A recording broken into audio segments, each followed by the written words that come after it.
Azerbaijan की राजधानी Baku में जलवायु परिवर्तन पर वैश्विक बैठक चल रही है। इस बैठक का हिस्सा भारत भी है और जो बड़ी खबर सामने आ रही उसके मुताबिक भारत ने ग्लोबल साउथ के लिए सालाना 300 अरब अमेरिकी डॉलर के जलवायु वित्त पैकेज को खारिज कर दिया है। भारत का यह कदम कई देशों को झटका देने जैसा है, लेकिन भारत ने अपना स्टैंड रखते हुए यह बात कही है कि ग्लोबल साउथ के लिए वित्तीय मदद का 300 अरब अमेरिकी डॉलर का आंकड़ा उस 3 लाख करोड़ अमेरिकी डॉलर से बहुत कम है, जिसकी मांग ग्लोबल साउथ देश जलवायु परिवर्तन से निपटने के लिए पिछले 3 साल से कर रहे हैं। भारत अकेला देश है जिसने यह साहस दिखाया है। ग्लोबल साउथ का संदर्भ दुनिया के कमजोर या विकासशील देशों के लिए दिया जाता है। भारत की ओर से आर्थिक मामलों के विभाग की सलाहकार चांदनी रैना ने बयान देते हुए कहा कि उन्हें समझौते को अपनाने से पहले अपनी बात नहीं रखने दी गई, जिससे प्रक्रिया में उनका विश्वास कम हो गया। रैना ने कहा, यह लक्ष्य बहुत छोटा और बहुत दूर की कौड़ी है। इसे 2035 तक के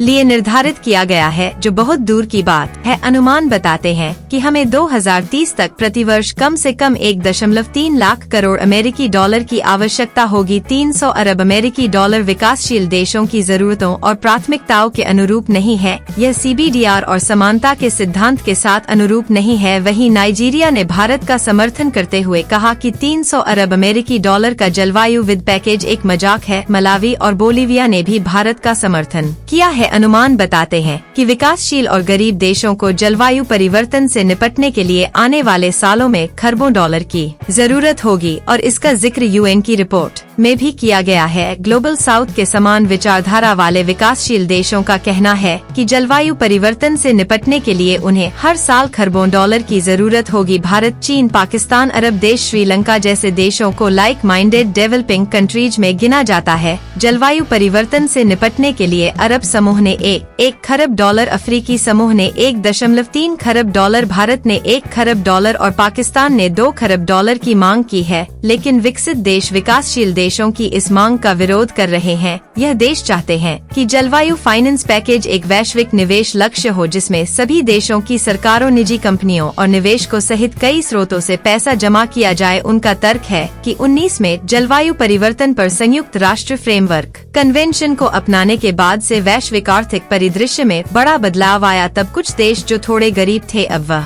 अमीर हुए हैं, जैसे चीन और कुछ खाड़ी देश। विकसित देशों की मांग है कि चीन और उन खाड़ी देशों को भी नए जलवायु फाइनेंस पैकेज में योगदान देना चाहिए। विकसित देशों की इस मांग को विकासशील देश नहीं मान रहे। उनका कहना है कि ऐसा कर वह विकसित देश अपनी जिम्मेदारी से बचने की कोशिश कर रहे हैं, जिन्हें ऐतिहासिक रूप से औद्योगिकरण से फायदा हुआ है और जिन्होंने सबसे अधिक ग्रीन हाउस गैसों का उत्सर्जन किया है। लेकिन आज भारत ने जो किया वह साहस अभी तक किसी देश ने नहीं दिखाया था। और बड़ी बात यह है कि भारत को कई देशों का समर्थन भी है। भारत के इस कदम पर आपका क्या कुछ कहना है, कमेंट करके जरूर बताएं।